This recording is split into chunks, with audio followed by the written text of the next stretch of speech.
Materialisation of energy भी कहते हैं। इसको हम ये नाम क्यों देते हैं मटेरियलाइजेशन ऑफ एनर्जी, वो आगे जाके हम पढ़ेंगे। पहले हम कुछ चीज़ें रिव्यू कर लेते हैं। प्लांक थ्योरी में प्लांक ने कहा था in light there are small discrete packet, these packet of energy और कॉल्ड एज क्वांटा। और हर क्वांटा की अपनी एनर्जी है जो बराबर है E is equal to h f. और आइंस्टाइन ने अगेन प्लांक के जो कॉन्सेप्ट था उसको आगे एक्सटेंड किया और उसने इन क्वांटा को फोटॉन का नाम दिया। फिर इसी बेस पे उसने आगे फोटो इलेक्ट्रिक इफेक्ट जो है वो उसका फिनोमेना, फोटो इलेक्ट्रिक इफेक्ट में लो एनर्जी फोटोन यूज करते हैं। नॉर्मली हम इंफ्रारेड विजिबल रेज और अल्ट्रावायलेट रेज यूज कर सकते हैं। ये लो एनर्जी फोटोन से फोटो इलेक्ट्रिक इफेक्ट का फिनोमेना हो जाता है। इसमें लो एनर्जी फोटोन जब मेटल सरफेस पे इंसिडेंट करवाते हैं तो इलेक्ट्रॉन उस फोटोन को एब्जॉर्ब कर लेता है और इलेक्ट्रॉन फ्री हो जाता है उस मेटल सरफेस से। इस फिनोमेना को हम कहते हैं फोटो इलेक्ट्रिक इफेक्ट। ठीक है। अब नेक्स्ट था कॉम्पटन इफेक्ट। कॉम्पटन इफेक्ट में मीडियम एनर्जी फोटोन हमने इस्तेमाल किया था लाइक एक्स रेज। लेकिन इसमें ये होता था कि जो हमने एक्सरे फोटोन इस्तेमाल करते थे और जब हम इसको फ्री इलेक्ट्रॉन पे इंसिडेंट करते थे तो जो हमारे पास इलेक्ट्रॉन था, फ्री इलेक्ट्रॉन, वो पार्शियल एनर्जी जो है वो फोटोन की एब्जॉर्ब करता था और कुछ पार्ट जो है वो फोटोन का स्कैटर हो जाता था कुछ स्कैटरिंग एंगल थीटा पे। इस अमल को हम कॉम्पटन इफेक्ट कहते थे क्योंकि वेवलेंथ में कुछ चेंज आती थी। पहले वेवलेंथ कम होती थी, बाद में स्कैटर होने के बाद वेवलेंथ ज़्यादा हो जाती थी। तो ये हमारे पास कॉम्पटन इफेक्ट का है। ब्रीफली हमने आज हम पढ़ेंगे पेयर प्रोडक्शन। पेयर प्रोडक्शन एक ऐसा फिनोमिना है जिसमें हम वेरी हाई एनर्जी फोटोन इस्तेमाल करते हैं लाइक गामा रेज फोटोन इस्तेमाल करते हैं। गामा रेज के फोटोन हम प्रोड्यूस कैसे करते हैं, कहाँ से हासिल करते हैं? रेडियो एक्टिव मैटर जो है वो हमें पता है रेडियो एक्टिविटी, रेडियो एक्टिव फिनोमिने के थ्रू गैमा रेज को अमिट कर रहा होता है और gamma rays very high energy rays हैं और इनकी एनर्जी मेगा इलेक्ट्रॉन वोल्ट में होती है। अब इस पेयर प्रोडक्शन को प्रोड्यूस करने के लिए हम एक तो फोटोन, हाई एनर्जी फोटोन जो कि गैमा रेज फोटोन इस्तेमाल करते हैं। दूसरा, हमें इसके अलावा एक हैवी न्यूक्लियस चाहिए। हैवी न्यूक्लियस का मतलब है कि उस न्यूक्लियस में नंबर ऑफ प्रोटॉन और नंबर ऑफ न्यूट्रॉन काफ़ी ज़्यादा होंगे। जितने ज़्यादा नंबर ऑफ प्रोटॉन होंगे उतनी स्ट्रॉन्ग न्यूक्लियस की इलेक्ट्रिक फील्ड जनरेट होगी और हमें उस इलेक्ट्रिक फील्ड को ही जो है वो आगे पेयर प्रोडक्शन को प्रोड्यूस करने के लिए इस्तेमाल करना है। तो इसलिए हम हैवी न्यूक्लियस इस्तेमाल करते हैं। क्यों इस्तेमाल करते हैं वो आगे जाके समझ भी आ जाएगा। Why do we call this process pair production? इसको पेयर प्रोडक्शन इसलिए कहते हैं क्योंकि इससे फोटोन के थ्रू हम पेयर में पार्टिकल को प्रोड्यूस करवा रहे हैं, इसलिए हम इसको पेयर प्रोडक्शन का नाम देते हैं। हमारे पास इसके लिए अभी मैंने बताया कि काफ़ी हैवी न्यूक्लियस इस्तेमाल करते हैं। जितना हैवी न्यूक्लियस होगा उतनी स्ट्रॉन्ग न्यूक्लियस की इलेक्ट्रिक फील्ड होती है। इसके ज़रिए से हमारे पास हैवी, जब इसके पास से हाई एनर्जी फोटोन पास होता है इस न्यूक्लियस की इलेक्ट्रिक फील्ड से, तो होता ये है कि जैसे ही वो इसकी फील्ड से पास होता है तो फील्ड में से पास होने के बाद डिसअपियर हो जाता है और हमारे पास दो पार्टिकल प्रोड्यूस होते हैं लाइक इलेक्ट्रॉन और पॉजिट्रॉन। इलेक्ट्रॉन पे नेगेटिव चार्ज होता है और पॉजिट्रॉन पे पॉजिटिव चार्ज होता है। इलेक्ट्रॉन और पॉजिट्रॉन दोनों का मैस इक्वल है लेकिन दोनों पे चार्ज डिफरेंट है। दोनों का, ये जो पॉजिट्रॉन है इसका मतलब ये नहीं कि ये प्रोटॉन है। प्रोटॉन और इलेक्ट्रॉन का मैस भी डिफरेंट होता है और चार्ज भी डिफरेंट होता है। यहाँ पे प्रोटॉन और पॉजिट्रॉन का मैस जो है वो इक्वल है लेकिन दोनों का चार्ज क्या है, वो चार्ज डिफरेंट है। इसी वजह से हम पॉजिट्रॉन को एंटी इलेक्ट्रॉन भी कहते हैं। तो जब हैवी एनर्जी फोटॉन किसी न्यूक्लियस की, हैवी न्यूक्लियस की इलेक्ट्रिक फील्ड से पास होता है तो उस वक्त डिसअपियर होके दो पार्टिकल प्रोड्यूस होते हैं, एक इलेक्ट्रॉन और एक पॉजिट्रॉन। अब यहाँ पे एक क्वेश्चन राइज होता है, व्हाई डज फोटोन डिसअपियर? ये जो फोटोन है ये डिसअपियर क्यों होता है? एक ये क्वेश्चन है। इसका आंसर ये है कि जो फोटोन है वो हमें पता है कि ये इलेक्ट्रोमैग्नेटिक रेडिएशन है, गैमा रेज हैं और इलेक्ट्रोमैग्नेटिक रेडिएशन हमें पता है इलेक्ट्रिक और मैग्नेटिक फील्ड पर कंसिस्ट होती हैं। ये वेव नेचर को भी शो करती हैं, इनकी एक अपनी फील्ड होती है।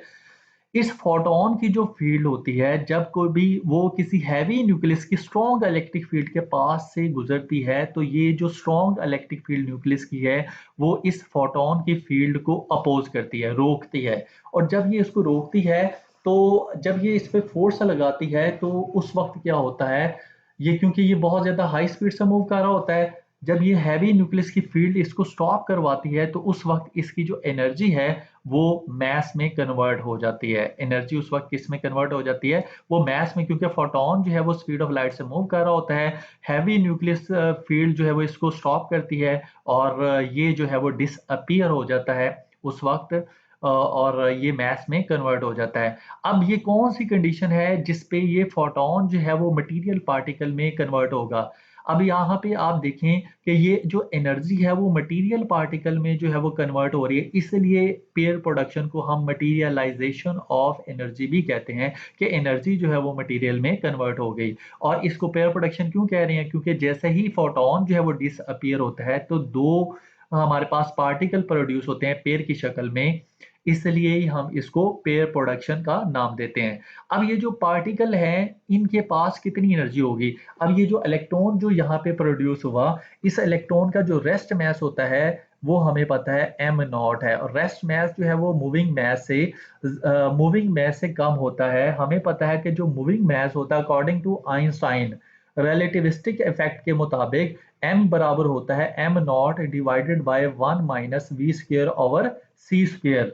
ये हमारे पास जो है वो रिलेटिविस्टिक मास है और ये रेस्ट मास है, और यहाँ पे m not rest mass of electron है। और अगर आपने इस रेस्ट मास की एनर्जी निकाली हो m नॉट, क्योंकि यहाँ पे फोटोन की एनर्जी जो है वो इलेक्ट्रॉन में कन्वर्ट हुई है E is equal to m nought c² के मुताबिक, तो यहाँ पे इसकी energy m nought c², mass of electron बराबर है 9.1 इंटू 10⁻³ kg, और स्पीड ऑफ लाइट कितनी है 3 इंटू 10⁸ और मीटर पर सेकंड उसका स्क्वायर हो जाएगा।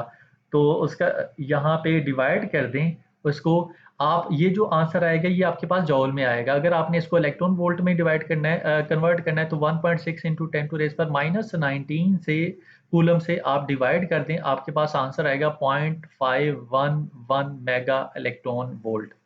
आपके पास जो इलेक्ट्रॉन की रेस्ट मास, जो हमारे पास इलेक्ट्रॉन है उसकी जो एनर्जी आएगी वो 0.511 मेगा इलेक्ट्रॉन वोल्ट है। इसी तरह पॉजिट्रॉन, उसका मास भी इलेक्ट्रॉन के इक्वल है, और सेम स्पीड से यहाँ पे हमारे पास फोटोन से पॉजिट्रॉन भी प्रोड्यूस हो रहा है, इसकी भी यहाँ पे जो एनर्जी m नॉट c² है वो किसके इक्वल आएगी, यहाँ पे m नॉट c² बराबर आएगी, वो इसकी वैल्यू भी होगी 0.511 मेगा इलेक्ट्रॉन वोल्ट।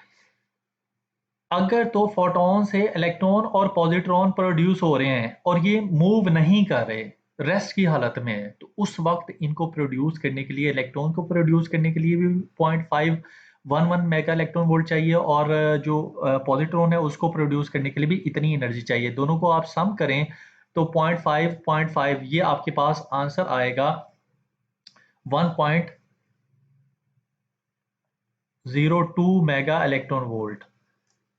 आपके पास इलेक्ट्रॉन और पॉजिट्रॉन की जो कंबाइंड एनर्जी है वो 1.02 मेगा इलेक्ट्रॉन वोल्ट है, यानी कि अगर इलेक्ट्रॉन और पॉजिट्रॉन मूव भी नहीं करते तब भी इनकी कंबाइंड एनर्जी कितनी है, 1.02 मेगा इलेक्ट्रॉन वोल्ट। अगर हमारे पास जो फोटोन है वो फील्ड से पास कर रहा है हैवी न्यूक्लियस की, और अगर फोटोन की एनर्जी 1.02 मेगा इलेक्ट्रॉन वोल्ट से कम है तो कभी भी इलेक्ट्रॉन पॉजिट्रॉन प्रोड्यूस नहीं होंगे। इसलिए इसकी जो एनर्जी ईच एच एफ है वो ग्रेटर होनी चाहिए 2m0 c² से, तभी ये एनर्जी जो है वो इलेक्ट्रॉन और पॉजिट्रॉन में कन्वर्ट होगी। अगर जस्ट इक्वल होती है 1.02 मेगा इलेक्ट्रॉन वोल्ट के, तो तब ये इलेक्ट्रॉन और पॉजिट्रॉन जस्ट प्रोड्यूस होंगे, ये मूव नहीं करेंगे। और अगर इससे ज़्यादा होती है तो जो एक्स्ट्रा एनर्जी होगी 1.02 मेगा इलेक्ट्रॉन वोल्ट से, वो इनकी काइनेटिक एनर्जी में कन्वर्ट हो जाएगी। तो इलेक्ट्रॉन भी कुछ काइनेटिक एनर्जी से मूव करेगा और पॉजिट्रॉन भी कुछ काइनेटिक एनर्जी से प्रोड्यूस मूव करेगा। तो यहाँ पे हम कह सकते हैं कि पॉजिट्रॉन की एनर्जी इलेक्ट्रॉन की रेस्ट मास एनर्जी में कन्वर्ट हो रही है, और पॉजिट्रॉन की रेस्ट मास एनर्जी में, और इलेक्ट्रॉन की काइनेटिक एनर्जी और पॉजिट्रॉन की काइनेटिक एनर्जी में कन्वर्ट हो रही है। तो m नॉट हमारे पास क्या है, rest mass of electron or positron. m nought c² क्या है, rest mass energy of electron or positron. और ये जो पेयर प्रोडक्शन का फिनोमिना होने के लिए कंडीशन क्या है कि फोटोन की एनर्जी hf ग्रेटर होनी चाहिए 2m0 c² से। और इसको हम सिंपलीफाई करके लिख सकते हैं energy of photon is equal to 2m0 c², यानी कि ये हमारे पास rest mass energy of electron plus positron है, plus kinetic energy of electron plus kinetic energy of positron. अब यहाँ पे एक क्वेश्चन राइज होता है, why do we can not get both electron और positron in pair production. Pair production में हम दोनों जो है वो इलेक्ट्रॉन या पॉजिट्रॉन ही क्यों नहीं हासिल कर लेते। यहाँ पे हमें एक इलेक्ट्रॉन एक पॉजिट्रॉन मिल रहा है, दोनों ही इलेक्ट्रॉन क्यों नहीं मिल जाते या दोनों ही पॉजिट्रॉन क्यों नहीं मिल जाते। उसकी वजह ये है, हम देख सकते हैं कि ये जो फोटोन है ये पार्टिकल की तरह बिहेव कर रहा है। ठीक है, ये न्यूक्लियस के पास से गुजरता है और ये पार्टिकल में आगे कन्वर्ट हो जाता है, ये पार्टिकल की तरह बिहेव कर रहा है। तो आप देख सकते हैं कि इसका यहाँ पे कन्वर्ट होने से पहले जो चार्ज है वो कितना है, जीरो। तो law of conservation of charge hold करना चाहिए। इलेक्ट्रॉन अगर दोनों ही इलेक्ट्रॉन प्रोड्यूस हो जाते हैं तो यहाँ पे नेट चार्ज जीरो नहीं होगा दोनों का कंबाइंड। इसलिए चार्ज को कंजर्व करवाने के लिए ऑपोजिट नेचर के पार्टिकल का प्रोड्यूस होना जरूरी है जिन पे चार्ज ऑपोजिट हो। इसलिए कभी भी दो इलेक्ट्रॉन या दो पॉजिट्रॉन कभी भी प्रोड्यूस नहीं हो सकते, सेम दो पार्टिकल प्रोड्यूस नहीं हो सकते। तो इसका आंसर ये है। दूसरा क्वेश्चन यहाँ पे ये राइज होता है, 2m0 c² जो हमारे पास एनर्जी है वो किसके इक्वल होती है। 2m0 c² मैंने अभी बताया है, 2 × m0 rest mass energy of electron 9.1 × 10⁻³ kg into 3 × 10⁸ metre पर सेकेंड स्क्वेयर। अब इसका स्केयर लें, ये जो वैल्यू आएगी जॉल में आएगी, इसको 1.6 × 10⁻⁻19 कूलम से डिवाइड कर दें तो आपके पास आंसर आएगा 1.02 mega electron volt. Next question है, can proton and anti proton be produce in pair production instead of electron and positron. क्या हमारे पास इलेक्ट्रॉन और पॉजिट्रॉन की बजाय प्रोटॉन और एंटी प्रोटॉन प्रोड्यूस हो सकते हैं। बिल्कुल हो सकते हैं। जैसे कि ऊपर हमने देखा कि जो फोटोन की एनर्जी है वो 2m0 c² से ग्रेटर होनी चाहिए, जो वैल्यू है 1.02 मेगा इलेक्ट्रॉन वोल्ट इलेक्ट्रॉन और पॉजिट्रॉन को प्रोड्यूस करने के लिए।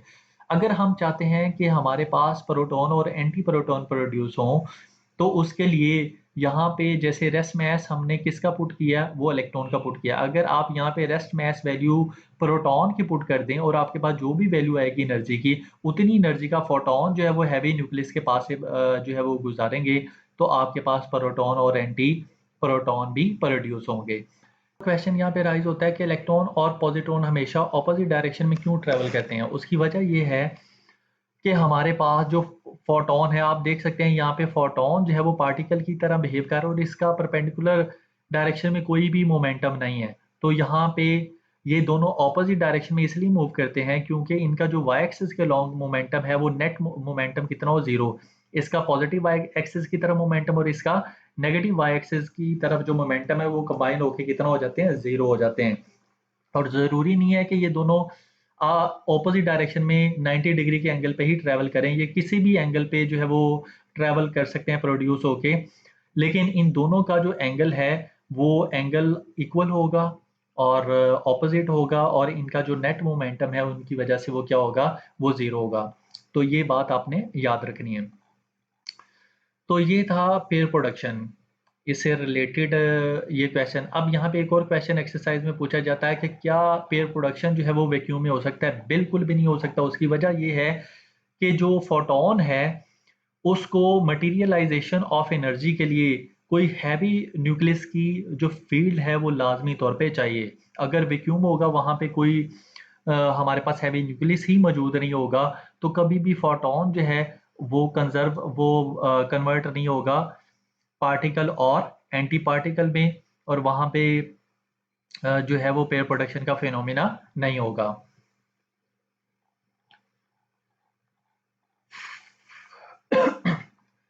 नेक्स्ट आर्टिकल है इनिलिएशन ऑफ मैटर। इनिलिएशन का मतलब ये है डिस्ट्रक्शन।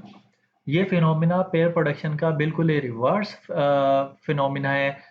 पेयर प्रोडक्शन में हमने पढ़ा था कि अगर कोई हाई एनर्जी फोटोन किसी हैवी न्यूक्लियस के पास से गुजरे तो उस वक्त पार्टिकल और एंटी पार्टिकल प्रोड्यूस होते हैं।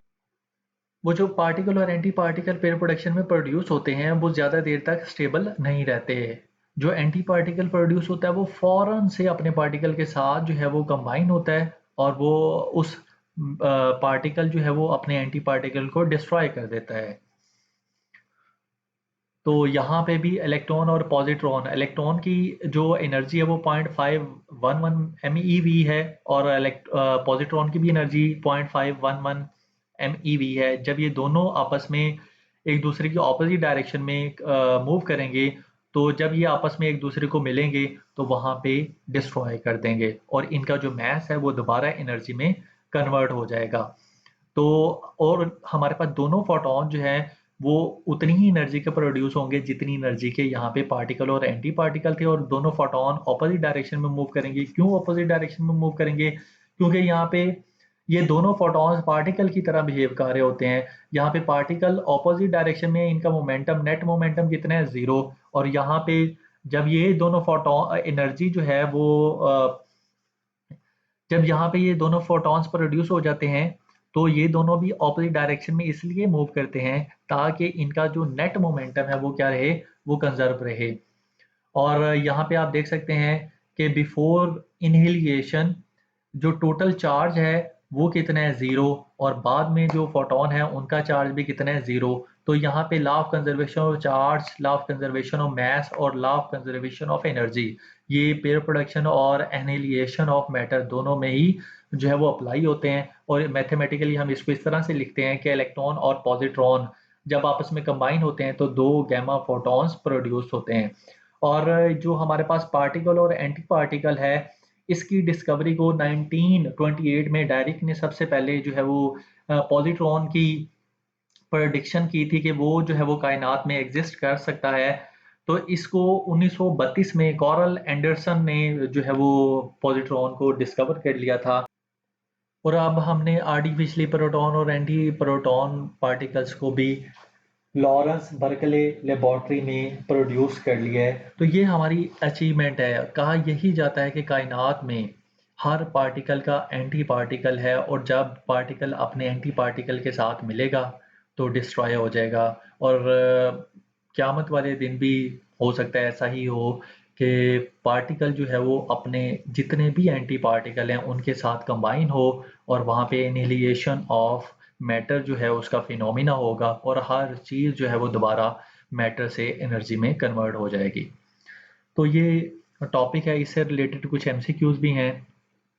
Can pair production take place in vacuum? मैंने अभी आपको बताया बिल्कुल भी नहीं हो सकता, क्योंकि स्ट्रॉन्ग हैवी न्यूक्लियस चाहिए जो है वो एनर्जी को दोबारा मैटर में कन्वर्ट करने के लिए। Is it possible to create a single electron from energy? Pair production में एक क्वेश्चन पूछा जाता है, एक्सरसाइज का 20 क्वेश्चन है कि क्या पेयर प्रोडक्शन में कोई सिंगल इलेक्ट्रॉन प्रोड्यूस हो सकता है या सिंगल पॉजिट्रॉन प्रोड्यूस हो सकता है? बिल्कुल भी नहीं हो सकता। अगर सिंगल इलेक्ट्रॉन प्रोड्यूस होगा तो इसका मतलब ये है कि वहाँ पे law of conservation of charge जो है वो होल्ड नहीं कर रहा। आप देख सकते हैं फोटोन का चार्ज 0 होता है, तो उसको कंजर्व करवाने के लिए प्रोटॉन का जो पार्टिकल है उसका एंटी पार्टिकल लाजमी प्रोड्यूस होना चाहिए, ताकि नेट चार्ज क्या रहे, वो 0 हो जाए, कंजर्व हो जाए। तो इसलिए कभी भी सिंगल पार्टिकल या सिंगल इलेक्ट्रॉन प्रोड्यूस नहीं हो सकता। कुछ एमसीक्यूज हैं इन दोनों टॉपिक से related. Photon with energy greater than 1.0 MeV can interact with matter as pair production. Minimum energy needed for photon to create an electron positron pair. Electron positron pair के लिए minimum energy कितनी चाहिए होती है pair के लिए? 1.02 MeV, इतनी energy चाहिए। Rest mass energy of electron, सिर्फ इलेक्ट्रॉन की rest mass energy in MeV पूछी है, वो इलेक्ट्रॉन की 0.511 MeV है। ठीक है, 1.02 जो है वो इलेक्ट्रॉन और पॉजिट्रॉन की है, तो डी ऑप्शन नहीं बल्कि ए ऑप्शन है। The anti particle of electron is positron. Positron और प्रोटॉन में ये फर्क है कि पॉजिट्रॉन का मैस इलेक्ट्रॉन के इक्वल है, चार्ज जस्ट डिफरेंट है इस, और पॉजिट्रॉन और प्रोटॉन का मैस भी डिफरेंट है। ठीक है, तो ये बुनियादी फर्क है, ये कंफ्यूज नहीं होना। The energy of each positron is given by, positron की जो एनर्जी है वो कितनी है, 0.51 MeV। The rest mass energy of an electron positron pair, rest mass energy कितनी होती है इलेक्ट्रॉन पॉजिट्रॉन पेयर की, 1.02 MeV, ये भी मैंने बताया। Pair production is also called as materialization of energy. The condition of HF greater than 2 m0 c square refer to. ये condition जिस पे HF ग्रेटर हो, एनर्जी ऑफ फोटोन जो है वो 2m0c² से ग्रेटर हो, कौन सा फिनोमिना होगा? पेयर प्रोडक्शन का फिनोमिना होगा। बी ऑप्शन जो है वो करेक्ट है। तो अगर आपको यहाँ तक कोई कन्फ्यूजन हो तो लास्ट में पूछ सकते हैं। अपना ख्याल रखिएगा। अल्लाह हाफ़िज़।